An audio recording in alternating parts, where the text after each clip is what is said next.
பிறக்கும் குழந்தை அழுதால்தான் உயிரோடு பிறந்தது என்று மகிழ்ச்சி அடைகின்றனர். பிறந்த குழந்தை அழவில்லை என்றால் குழந்தைக்கு உயிர் கொடுக்க மருத்துவர்கள் அவசர உதவி செய்கிறார்கள். குழந்தையை கிள்ளியோ தட்டியோ அதன் உடலில் தூண்டல்களை ஏற்படுத்தியோ அழ வைக்க முயற்சி செய்கிறார்கள். குழந்தை பிறக்கும் போதே அழுகை அவ்வளவு அத்தியாவசியமாகிறது.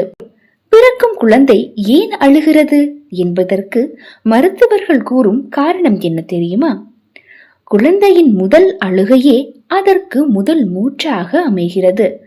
குழந்தை தன் தாயின் கருப்பையில் வளர்கிற வரையில் தொப்புள் கொடியின் மூலமாக தாயின் இரத்தத்திலிருந்து தனக்கு தேவையான உணவு சத்தையும் பிராண வாயுவையும் பெறுகின்றது. அப்போது நுரையீரல் செயல்படுவதில்லை. குழந்தை பிறக்கும் போது தொப்புள் கொடியை அறுத்து தாயிடமிருந்து பிரித்து விடுவர். அப்பொழுதுதான் குழந்தைக்கு பிராணவாயு எனும் மூச்சு காற்று நேரடியாக தேவைப்படுகிறது. வெளி உலக தட்பவெப்பநிலை அதன் உடலில் சில தூண்டல்களை ஏற்படுத்தும். வெளிப்புற காற்றழுத்தம் ஒரு புறம், குழந்தையின் இரத்தத்தில் கரியமில வாயுவின் தாக்கம் ஒரு புறம். இதற்கிடையில் வெளிப்புற காற்று புறநாசித்துளை மற்றும் வாய் வழியாக செல்ல ஒருவித அவஸ்தைக்கு உள்ளாகும் குழந்தை அழ துவங்குகிறது.